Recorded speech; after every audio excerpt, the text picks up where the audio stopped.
بسم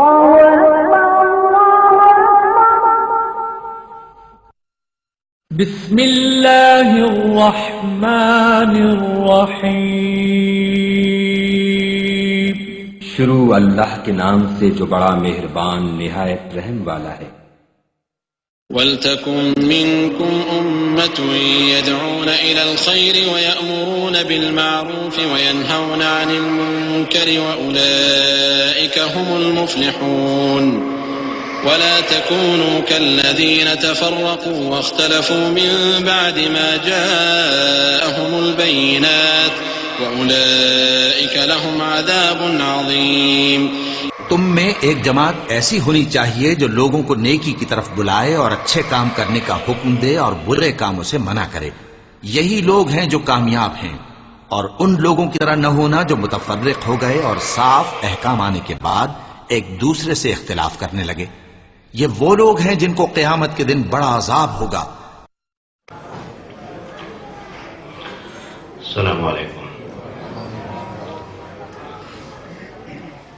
ان الحمد لله نحمده ونستعينه ونستغفره ونعوذ بالله من شرور انفسنا ومن سيئات اعمالنا، من يهده الله فلا مضل له ومن يضلل فلا هادي له، واشهد ان لا اله الا الله واشهد ان محمدا عبده ورسوله، اما بعد فاعوذ بالله السميع العليم من الشيطان الرجيم، بسم الله الرحمن الرحيم۔ اليوم أكملت لكم دينكم وأتممت عليكم نعمتي ورضيت لكم الإسلام دينا۔ وعن عائشة رضي الله تعالى عنها قالت قال النبي صلى الله عليه وسلم من أحدث في أمرنا هذا ما ليس منه فهو رد، رواه مسلم۔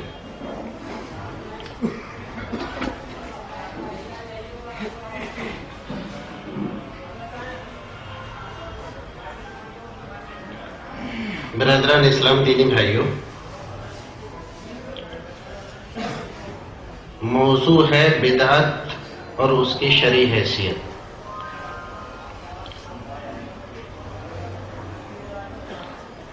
بدعت ایک ایسا موضوع ہے جس کی بہت شاخیں ہیں، اور امت مسلمہ کے جسم میں یہ کینسر کی طرح سے اپنی جڑیں پھیلا چکی ہے۔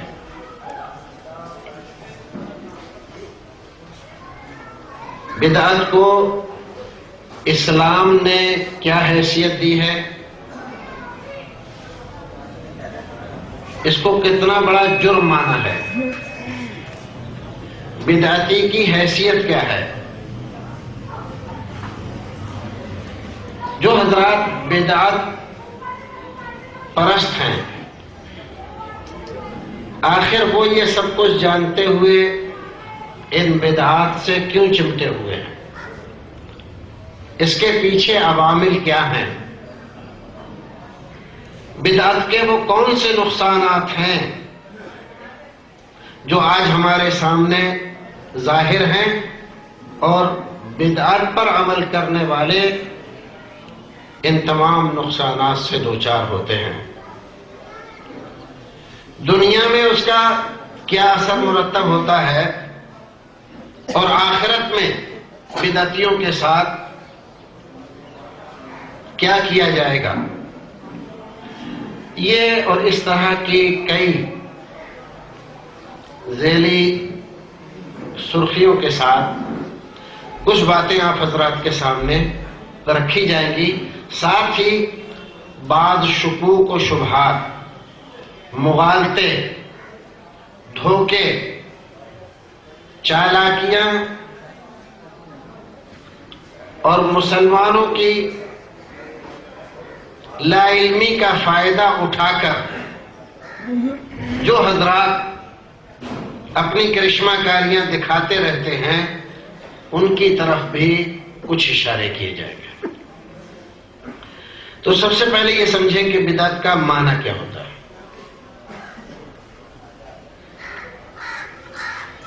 بدعت کا معنی لغت میں ڈکشنری کے طور پر نئی چیز کے ہوتے ہیں، لیکن وہ نئی چیز ایسی جس کی کوئی دوسری مثال نہیں ہے، بغیر مثال سابق کے کسی چیز کو پیش کرنا، اس کو بدعت کہتے ہیں۔ اللہ رب العزت کے اسماء حسنہ میں ایک نام بدیع ہے، بدیع السماوات والارض، اور اس نام کا معنی یہی ہے کہ اس نے آسمان اور زمین کو بغیر مثال سابق کے وجود بخشا۔ یہ زمین جب اللہ رب العزت نے بنائی، اس کے سامنے کوئی اور مثال نہیں تھی کہ اس کو سامنے رکھ کر اس کو وجود بخشا۔ یہ آسمان، یہ کائنات، اس سے پہلے اس کی کوئی اور دوسری مثال نہیں تھی، اور اس نے اس کو اپنے طور پر پہلی بار بغیر سابق تجربے کے یا سابق مثال کے اس کو وجود بخشا۔ تو لغت کے اعتبار سے ہر نئی چیز کو بدعت کہتے ہیں، لیکن دینی اعتبار سے بدعت نام ہے اس کام کا جو دین میں خیر القرون کے بعد نئی نکالی جائے، اس کی کوئی دلیل قرآن و سنت میں نہ پائی جائے، اس کے دوائی خیر القرون میں موجود تھے، عہد رسول میں، دور صحابہ میں اور زمانہ تابعین میں اس کی کوئی مثال نہیں پائی گئی، اور بعد والے لوگوں نے اس کو دین کا کام سمجھ کر ثواب کے لیے اللہ رب العزت کے یہاں اجر پانے کی نیت سے اس کو شروع کیا ہو۔ اب اس میں کئی ساری چیزیں ایسی ہیں جن پر دھیان دینا ضروری ہے اس بدعت کی شرعی تعریف میں۔ جب ہم یہ کہتے ہیں کہ صحابہ کرام رضوان اللہ تعالی علیہم اجمعین کے دور میں وہ چیز نہیں پائی گئی، بعد میں لوگوں نے نکالی، ان کے زمانے میں کوئی چیز پائی گئی، اور آج آدمی اسی حد تک کر رہا ہے۔ صحابہ کرام نے اس کو کیا، رسول اکرم نے کیا، ہم اس کو بدعت شرعیہ نہیں کہتے۔ اس چیز کو فقہاء کرام استصحاب اور مصالح مرسلہ کے نام سے یاد کرتے ہیں، اس کا نام بدعت نہیں رکھتے۔ ایک لفظ اس میں آیا کہ اس کے دوائی موجود تھے، یعنی جن مقاصد کے لیے آج وہ کام کیا جا رہا ہے، ان کی ضرورت اور یہ حالات، یہ ضرورتیں، یہ فائدے جو آج ہمیں منظور ہیں یا ہم چاہتے ہیں کہ ہمیں یہ حاصل ہو جائے، صحابہ کرام کے زمانے میں بھی لوگوں کو اس کی ضرورت تھی، رسول اکرم کے زمانے میں بھی اس کی ضرورت تھی، وہ چیز موجود تھی، لیکن انہوں نے اس چیز پر عمل نہیں کیا۔ آج کچھ لوگ کر رہے ہیں تو اس کو بدعت کہیں گے، اس کو شبہات سے یا ادھر ادھر کی لنگڑی لولی دلیلوں سے درست ثابت کرنے کی اگر کوشش کرے گا تو یہ اس کی کوشش رائگاں مانی جائے گی اور اس کی کوئی حیثیت نہیں ہوگی۔ اب اس کی تھوڑی سی جو بعض حضرات کٹ حجتی کی بنیاد پر لوگوں کو برگلانے کے لیے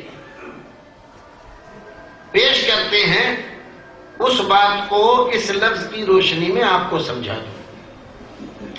دیکھیے، آج ہمارے زمانے میں کچھ لوگوں نے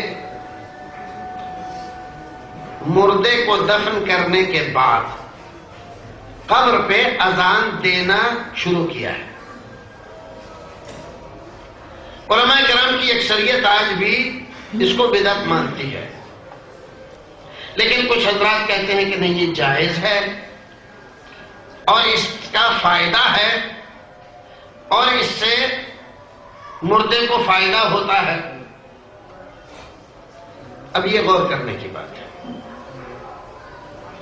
جس فائدے کے لیے آج ہم قبر پہ اذان دے رہے ہیں، جیسے لوگوں نے یہ بتلایا، لکھا ایک کتاب ہے ایذان الاجر باذان القبر،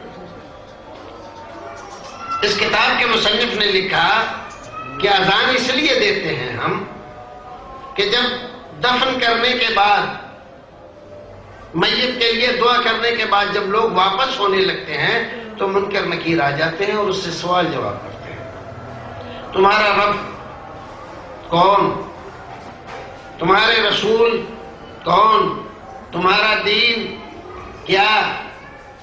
یہ 3 سوال اس سے کیے جاتے ہیں۔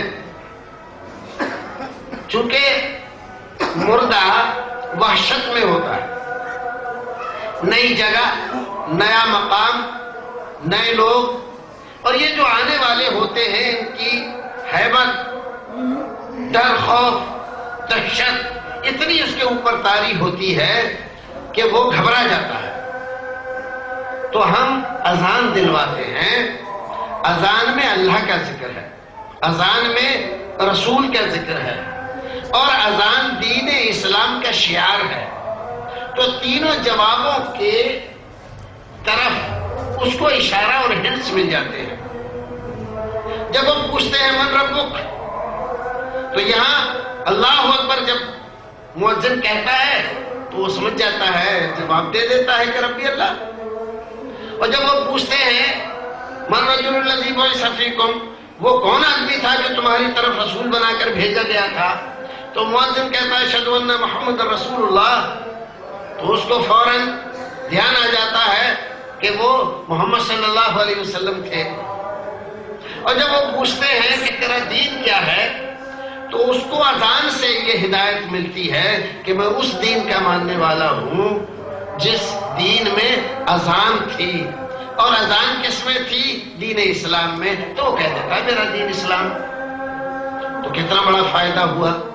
ہمارے عوام سمجھتے ہیں کہ واقعی یہ تو بہت ہی فائدے کی چیز ہے، اتنے بڑے فائدے کی چیز کا لوگ انکار کیوں کر رہے ہیں، کیوں اس کی مخالفت کرتے ہیں؟ یہ مولوی لوگ کیوں ڈنڈا لے کے پیچھے پڑے ہوئے ہیں کہ بدعت ہے بدعت ہے، ان لوگوں کو کوئی اور کام نہیں۔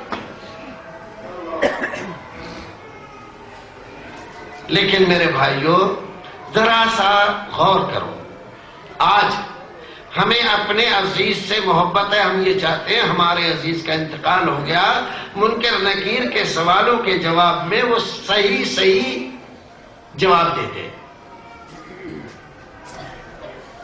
وہ جو سوال کرے یہ جواب دیتا چلا جائے تاکہ اس کے لیے بہتری ہو، جنت کے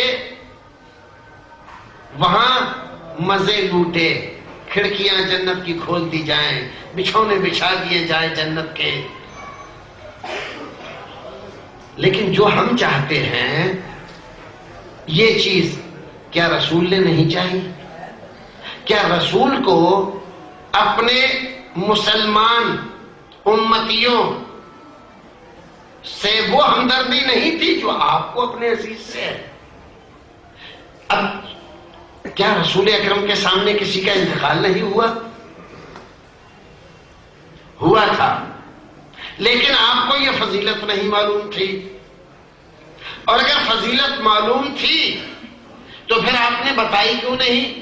کیا نعوذ باللہ رسول اکرم صلی اللہ علیہ وسلم اتنے ہمدرد نہیں تھے ایک مسلمان کے جتنے ہم ہمدرد ہیں؟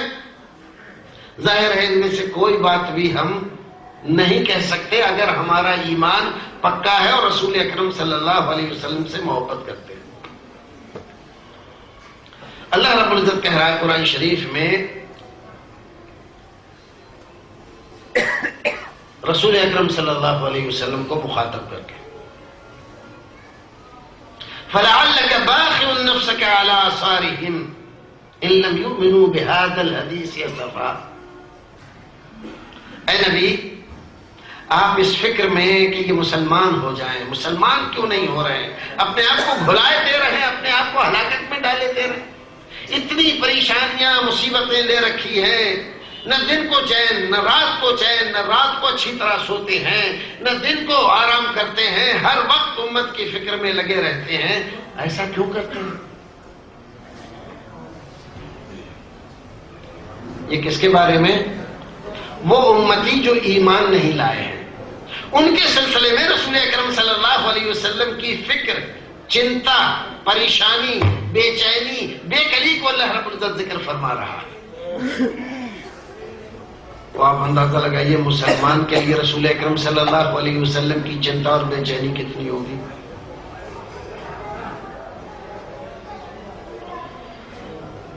قرآن تو کہہ رہا ہے کہ ہم نے اپنے نبی کو رحمت للعالمین بنا کر بھیجا ہے.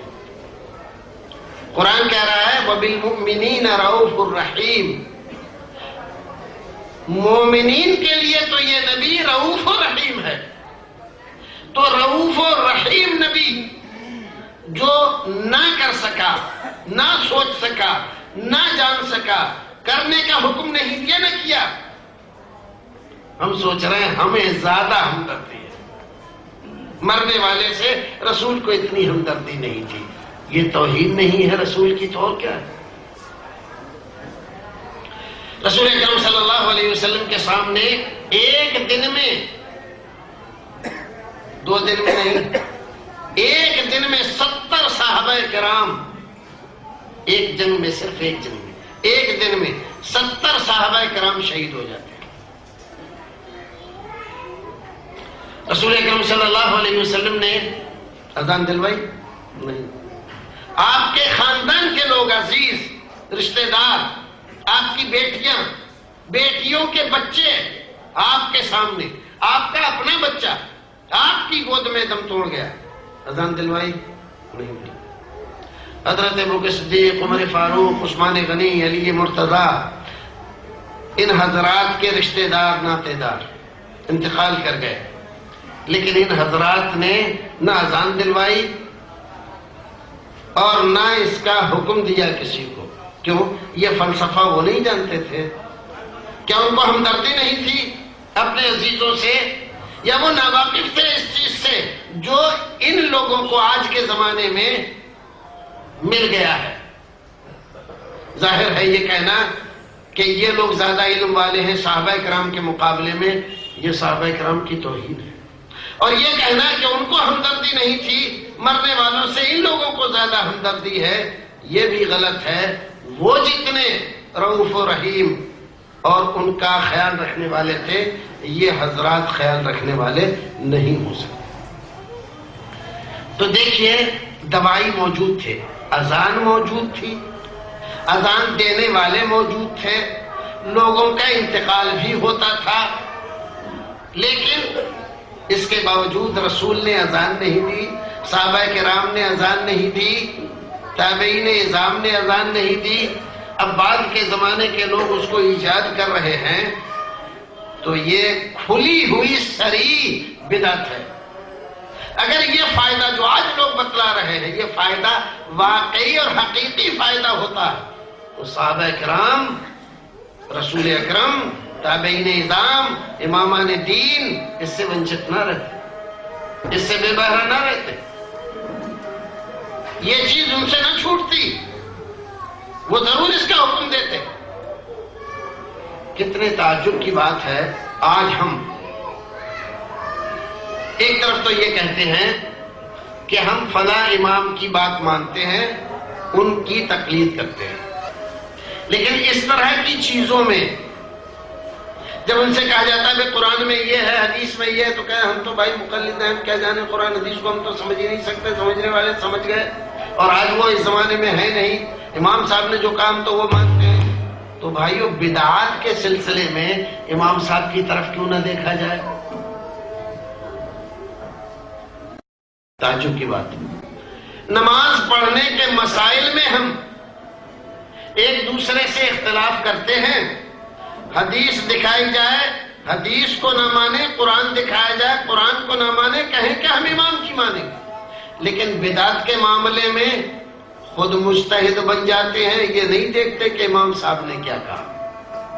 جو کتابیں فقہ حنفی ہی کی مان لیں مشہور ہیں، ہدایہ، کنز الدقائق، در مختار، رد المختار، قدوری، شرح وقایا، مالا بد منہ، منیا، قنیا، یہ سب کتابیں فقہ کی بہت مشہور ترین کتابیں ہیں۔ لیکن کیا ان کتابوں میں کہیں امام صاحب کا یہ حکم لکھا ہے کہ مردے کو دفن کرنے کے بعد اذان دینا چاہیے؟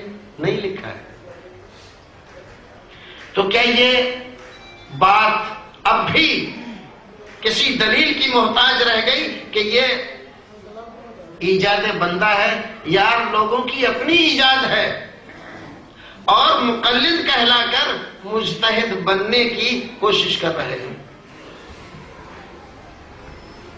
اس کو کہتے ہیں کہ دوائی موجود تھے اور پھر ان حضرات نے نہیں کیا، اب اگر کوئی آدمی کرے گا بعد میں تو اس کو بدعت کہیں گے، بدعت شرعیہ کہیں گے۔ اب دو باتیں اور، ہمارے بعض بھائی کہتے ہیں کہ بدعت تو ہے بھائی، بہت ساری چیزوں کو جو کہا جائے اور ثابت کیا جائے تو مان لیتے ہیں، کہاں بھائی ٹھیک ہے بدعت ہے، لیکن بدعت حسنہ ہے۔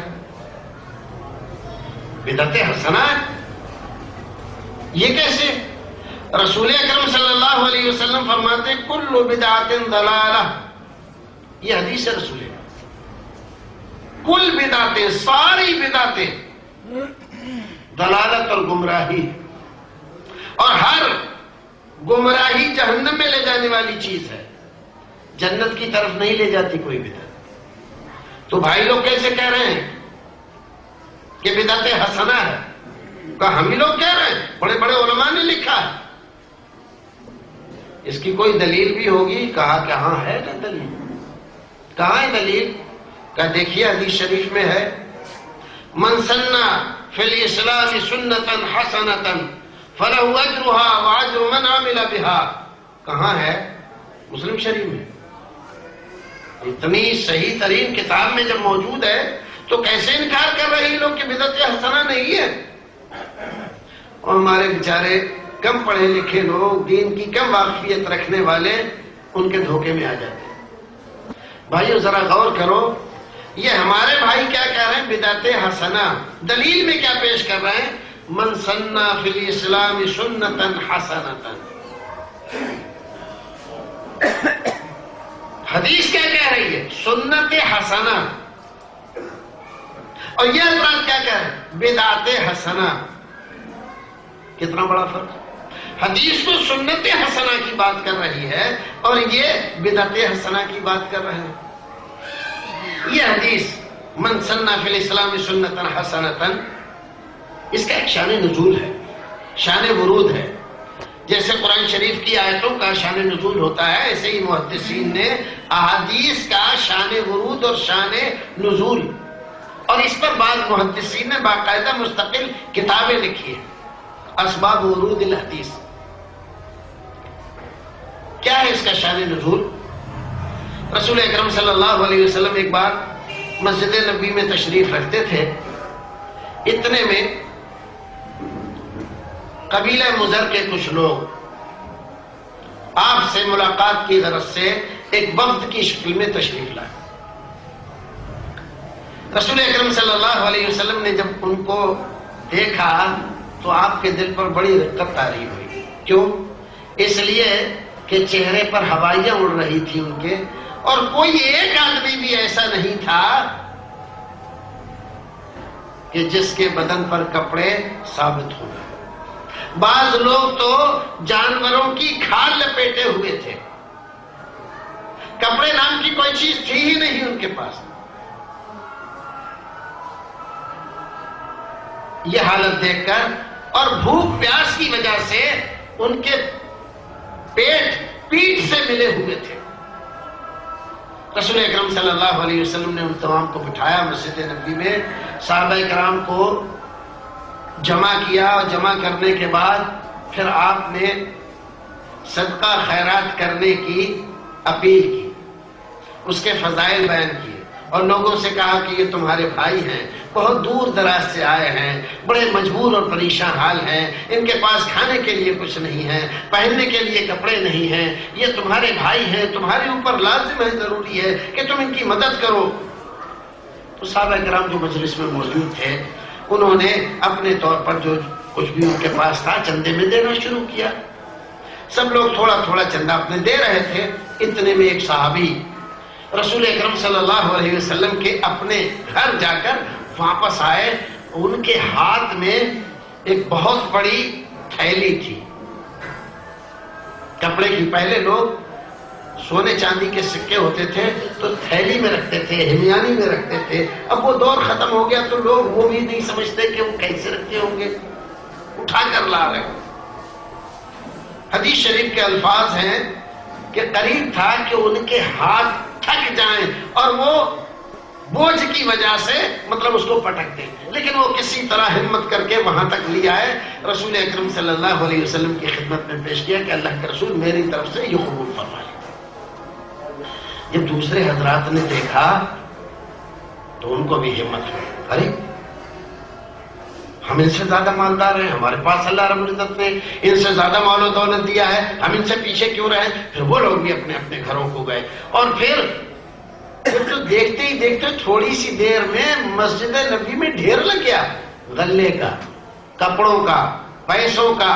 رسول اکرم صلی اللہ علیہ وسلم کے چہرے پر بہت خوشی، بڑی بشاشت، آپ کا چہرہ کھل اٹھا۔ تب آپ نے فرمایا من سن فی الاسلام سنتا حسنتا فلہ اجرها واجر من عمل بها، جو آدمی اسلام میں کسی سنت کو زندہ کرتا ہے، سنت حسنہ، اچھی سنت، تو اس آدمی کو اس کا ثواب ملتا ہے، اور جتنے لوگ اس کو دیکھ کر عمل کرتے ہیں پھر اس پر، تو ان کا ثواب بھی اس کو ملتا ہے، ان کے اجر میں سے کم نہیں ہوتا۔ اللہ رب العزت اس کو الگ سے اپنے فضل و کرم سے دیتا ہے۔ اب یہاں پر آپ بات سمجھیں، ان صحابی نے کوئی بدعت کی تھی کیا؟ رسول اکرم صلی اللہ علیہ وسلم کا فرمان ہے کہ چندہ دو، اور وہ چندے میں لے کر آئے، غلہ لے کر آئے، پیسہ لے کر آئے، تو کوئی نئی بات تو کی نہیں تھی انہوں نے۔ اس کو آپ کیسے بدعت حسنہ کہہ دیں گے؟ یہ بدعت حسنہ نہیں، اسی لیے رسول اکرم نے سنت حسنہ کہا، سنتا حسنتا۔ سنت کس کو کہتے ہیں؟ سنت کے معنی لغت میں ہوتے ہیں الطریقہ المسلوک، چالو راستہ جس پر لوگ چل رہے ہیں، نئی چیز نہیں ہے، وہ پہلے سے چلا رہا۔ چندہ دینے کا معاملہ، اللہ کے راستے میں خرچ کرنے کا معاملہ پہلے سے جاری ہے۔ اسلام میں حکم اللہ ہے، حکم رسول ہے، اور اس پر صحابہ کرام عمل کر رہے ہیں۔ اچانک ایک صاحب اس میں کسی واقعے سے متاثر ہو کر زیادہ چندہ دیتے ہیں، دوسرے لوگ اس کو دیکھ کر اس سے بہت زیادہ متاثر ہوتے ہیں اور وہ بھی بڑھ چڑھ کر حصہ لیتے ہیں۔ تو اس کا نام کیا ہے؟ سنت حسنہ۔ اس کا کوئی تعلق بدعت سے نہیں ہے کہ آپ کہہ دیں بدعت حسنہ، یہ بدعت حسنہ نہیں ہے۔ تو یہ ہمارے بھائیوں کا مغالطہ ہے، دھوکہ، فریب ہے۔ یہ عوام کی لا علمی کا غلط فائدہ اٹھا کر بدعت پر ان کو لے جا کر جھکا دیتے ہیں اور سنتیں ان سے چھڑوا دیتے ہیں۔ ایک اور شبہ، حضرت عمر بن الخطاب رضی اللہ تعالیٰ عنہ کا زمانہ ہے، رات کو رمضان کے مہینے میں وہ اپنے خزانچی کے ساتھ، جو بیت المال کا خزانچی تھا، اس کے ساتھ دورے پر نکلے۔ چلتے چلتے نبی سے بھی گزر ہوا، وہاں پر دیکھا آپ نے کہ ایک قاری پڑھ رہا ہے، اس کے پیچھے 2 آدمی ہیں، کسی کے پاس پیچھے 4 آدمی ہیں، کسی کے پیچھے 6 آدمی ہیں، کوئی آدمی اکیلا ہی پڑھ رہا ہے۔ مسجد نبی میں 10 یوں امام بنے ہوئے ہیں اور سب لوگ زور زور سے پڑھ رہے ہیں، کوئی کسی کی نہیں سن رہا۔ آپ نے کہا یہ تو بہت برا ہو رہا ہے۔ قرآن جب پڑھا جائے تو خاموش رہو اور اس کو سنو، حکم یہ ہے، اور یہ سب لوگ سن کوئی بھی نہیں رہا ہے، سب لوگ شور کر رہے ہیں ایک دوسرے کی آواز سے، اپنی آواز ٹکرا رہے ہیں، قرآن کی مخالفت کر رہے ہیں۔ چلے آئے، سوچا کہ اگر ان تمام کو ایک قاری کے پیچھے جمع کر دیا جائے تو کیسا رہے گا۔ دوسرے دن صحابہ کرام رضوان اللہ تعالی علیہم اجمعین کے اس گروہ سے جو اصحاب شورا کہلاتے تھے ان کو جمع کیا اور ان کے سامنے ذکر کیا، رات مسجد نبوی میں گیا تھا، ایسا ایسا میں نے دیکھا، کیا رائے ہے آپ کی؟ اگر میں ان تمام کو ایک قاری کے پیچھے جمع کر دوں، ایک قاری تلاوت کرے باقی سارے لوگ سنے اس کے پیچھے، تو کیسا رہے گا؟ سب نے کہا اچھا۔ بس حکم دیا، دو قاریوں کو تمیم داری اور ابی ابن کعب، یہ صحابہ کرام میں مشہور قرامین کا شمار تھا۔ دونوں حضرات کو بلایا اور کہا کہ سنو، آج سے آپ حضرات مسجد نبوی میں امامت کریں گے اور سارے لوگوں کو تراویح آپ پڑھائیں گے۔ اس روایت میں یہ بھی تذکرہ ہے کہ 8 رکعت پڑھائیں گے۔ کہاں ہے یہ روایت؟ حدیث کی اکثر کتابوں میں ہے اور موطا میں۔ حضرت عمر بن الخطاب رضی اللہ تعالیٰ عنہ نے حکم دے دیا، دوسرے دن سارے لوگ ایک قاری کے پیچھے جمع ہو کر تراویح پڑھنے لگے۔ حسب معمول آپ پھر رات کو نکلے دیکھنے کے لیے تو دیکھا کہ سارے لوگ ایک ساتھ جماعت سے نماز پڑھ رہے ایک قاری کے پیچھے۔ تو جب آپ نے یہ ملاحظہ فرمایا تو آپ کی زبان سے نکلا، نعمت البدعۃ ھذہ، نعمت البدعۃ ھذہ، یہ کتنی اچھی بدعت ہے۔ یہاں بدعت کا ترجمہ ہم نے بدعت کر دیا، کیوں؟ اس لیے کہ ہمارے بھائیوں کا استدلال اسی سے، ورنہ ان کے کہنے کا مطلب تھا کہ یہ نیا طریقہ کل کے مقابلے میں کتنا اچھا ہے۔ ہمارے بھائی اس سے استدلال کرتے ہیں کہ نہیں، بدعت حسنہ ہے، کیونکہ حضرت عمر نے کہا، کیا کہا؟ نعمت البدعۃ ھذہ، تو انہوں نے بدعت حسنہ کہاں کہا؟ پھر اس سارے واقعے کو نظر انداز کر دینا جس چیز کو انہوں نے کہا، اور اس سے ایک نئی چیز نکال لینا، یہ اللہ سے ڈرنے کی چیز ہے۔ صحابہ کرام پر ایسا الزام لگانا، ان کو یہ کہہ دینا کہ انہوں نے بدعتیں ایجاد کی، بہت بڑی جرأت کی بات ہے۔ رسول اکرم صلی اللہ علیہ وسلم نے جب حکم دیا کہ میرے بعد بہت سا اختلاف تم لوگ دیکھو گے، فَإِنَّهُ مَن يَعِشْ بَعْدِي فَسَيَرَىٰ اخْتِلَافًا كَثِيرًا۔ صحابہ کرام نے پوچھا کہ اللہ کے رسول، جب یہ اختلاف کثیر ہو جائے تو ہم کیا کریں گے جب یہ اختلاف برپا ہوگا؟ تو فرمایا فَعَلَيْكُمْ بِسُنَّتِي وَسُنَّتِ الْخُلَفَاءِ الرَّاشِدِينَ الْمَهْدِيِّينَ عَضُّوا عَلَيْهَا بِالنَّوَاجِذِ تَمَسَّكُوا بِهَا وَعَضُّوا عَلَيْهَا بِالنَّوَاجِذِ۔ دیکھیے صحابہ کرام رضوان اللہ تعالیٰ علیہم اجمعین میں خاص طور سے خلفائے راشدین کی سنتوں کو مضبوطی سے پکڑنے کا حکم دیا ہے۔ آج ہمارے بھائی یہ سوچ رہے ہیں کہ جیسے خلفائے راشدین نے، اگر بفرض محال مان لیا جائے کہ یہ نئی چیز نکالی تھی انہوں نے، حالانکہ نئی چیز نہیں نکالی، اگر ہم تسلیم کر لیں تھوڑی دیر کے لیے تو جیسے ان کو اجازت تھی ویسے ہی ہمیں بھی اجازت ہے، ہم بھی کوئی چیز نکالیں تو لوگوں کو اس کو بھی ماننا چاہیے جیسے ان کی بات مان لی گئی۔ تو یہ حضرات اپنے آپ کو خلفائے راشدین کے درجے میں رکھ رہے ہیں۔ کیا یہ صحابہ کرام رضوان اللہ تعالیٰ علیہم اجمعین خلفائے راشدین کا احترام ہے؟ کیا یہ ان کی تعظیم ہے؟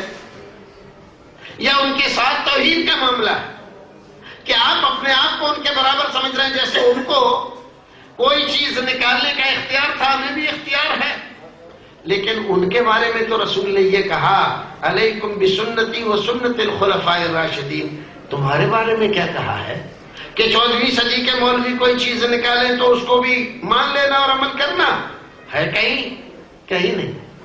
اب اس اعتبار سے یہ غلط۔ اب آپ دیکھیے تراویح کی نماز، صلاۃ اللیل، قیام اللیل یا قیام شہر رمضان، احادیث میں اس نماز کو ان الفاظ سے یاد کیا گیا۔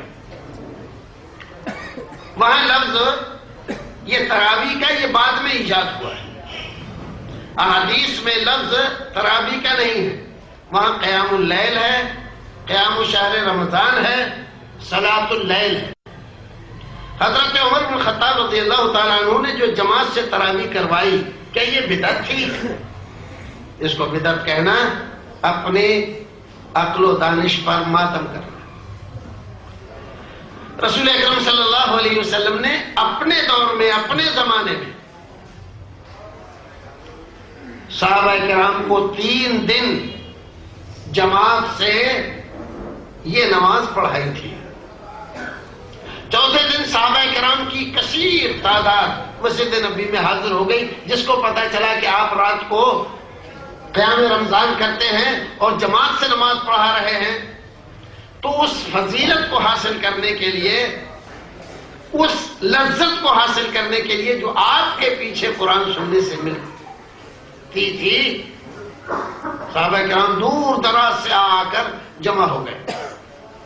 لیکن چوتھے دن رسول اکرم صلی اللہ علیہ وسلم نکلے نہیں حجرہ مبارک سے، اور ادھر صحابہ کرام تھوڑی تھوڑی دیر کے بعد آدمی اٹھتا مسجد سے، آپ کا حجرہ مسجد سے نکلا لگا ہوا تھا، وہاں جاتا، ہر ایک آدمی کوئی کھٹار رہا ہے، کوئی مٹھار رہا ہے، کیا سوچ رہے ہیں کہ رسول اکرم کی شاید آنکھ لگ گئی، آپ شاید سو گئے، تو اس طرح سے ہم جگا دیں آپ کو تاکہ آپ نکلیں اور نکل کے ہمیں نماز پڑھائیں۔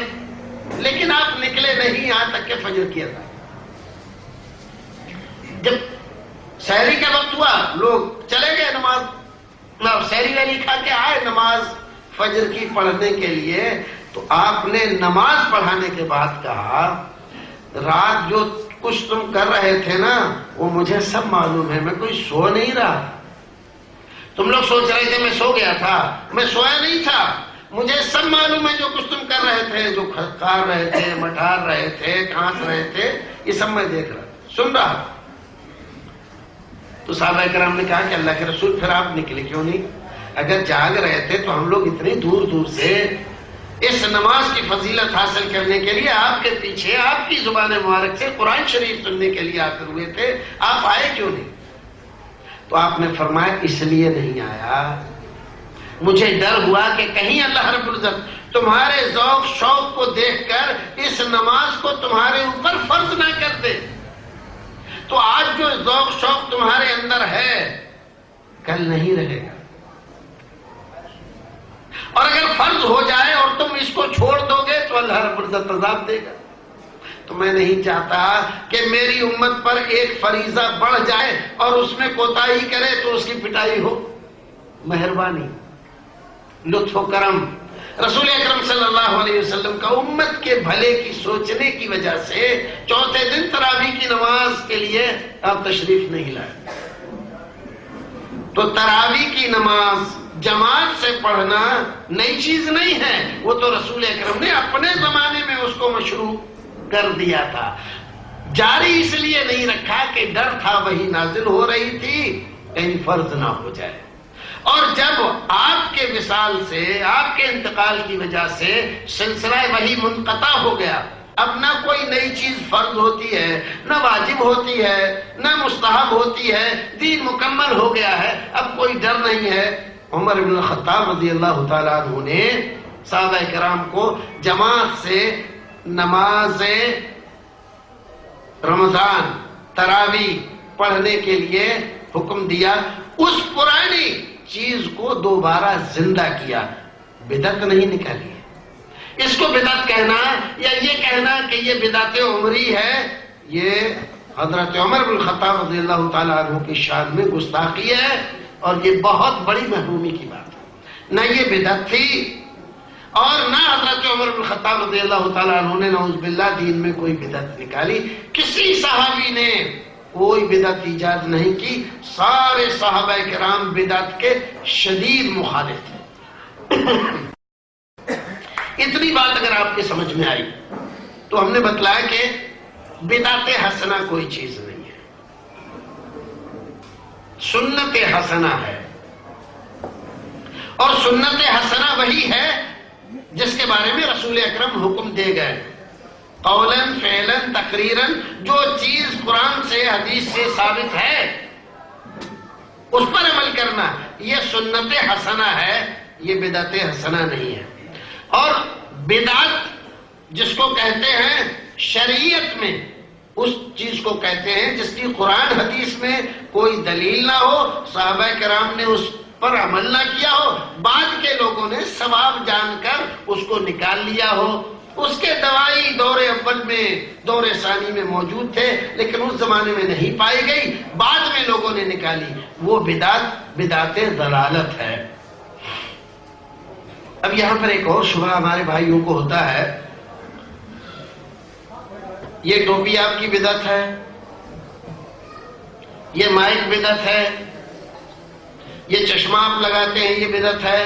کیوں بھائی یہ کیسے بدعت ہے؟ اللہ کے رسول کے زمانے میں کہاں تھا چشمہ؟ تھا؟ نہیں تھا، بدعت ہوا نا۔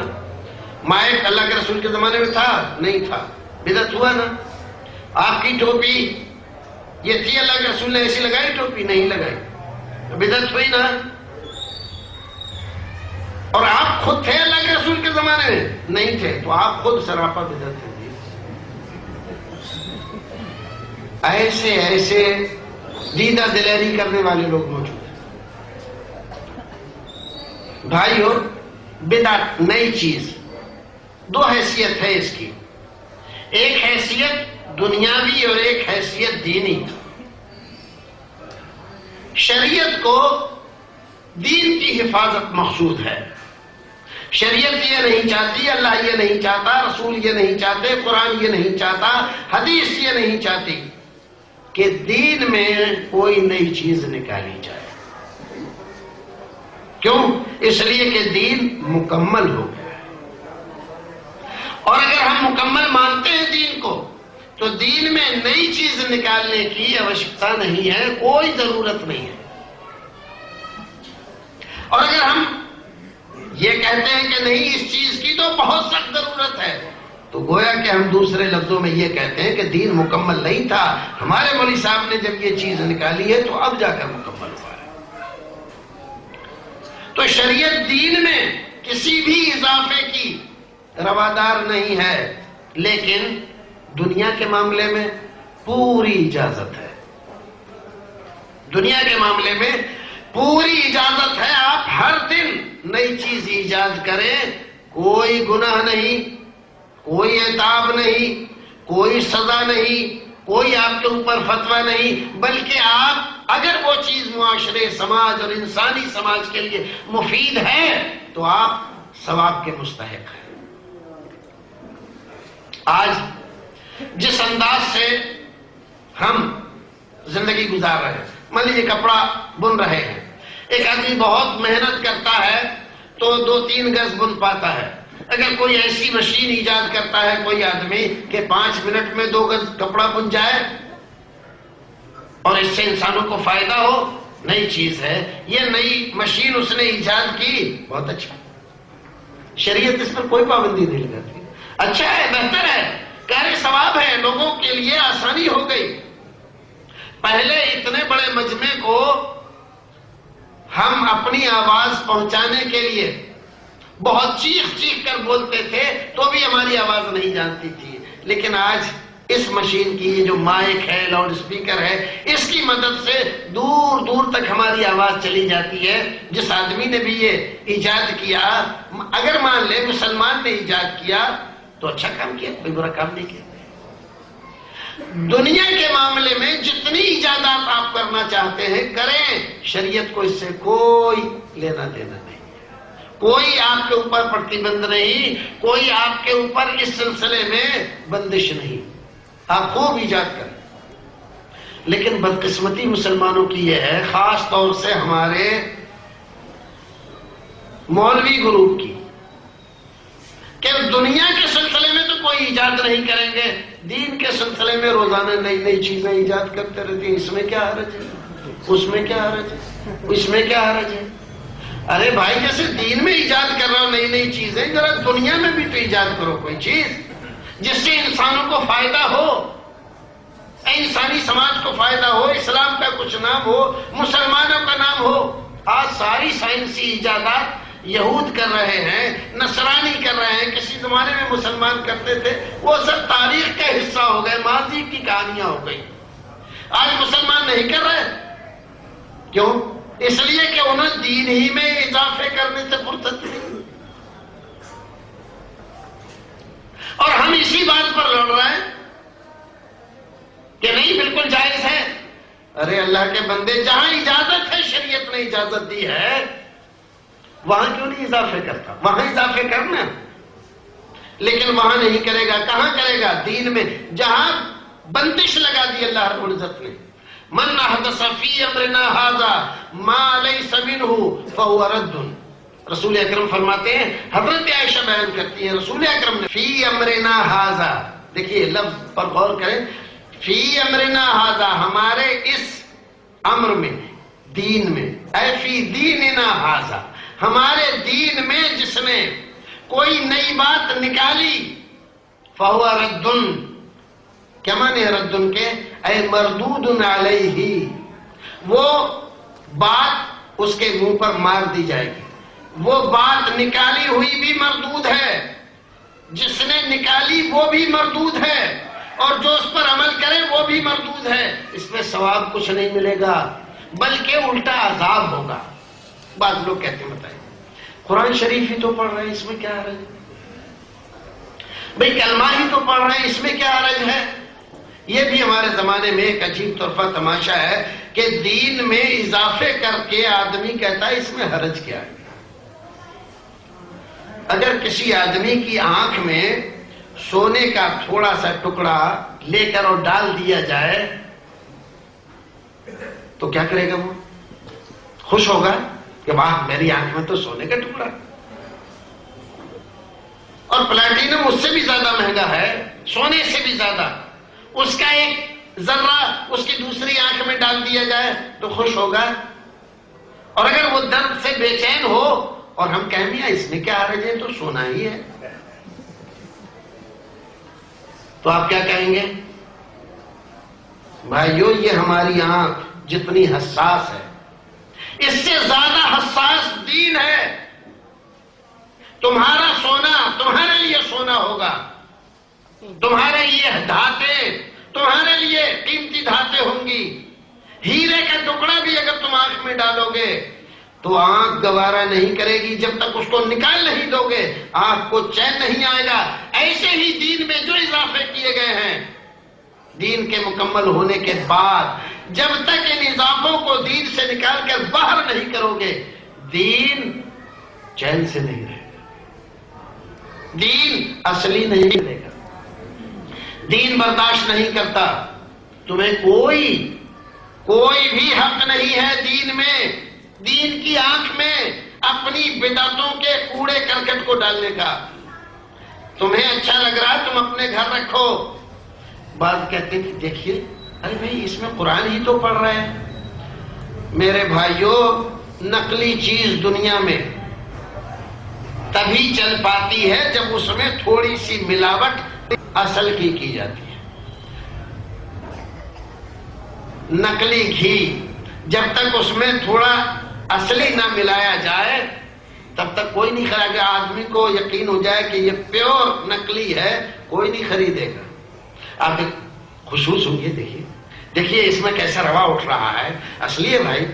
آپ اصلی کا دھوکہ دے کر نقلی بیچتے ہیں.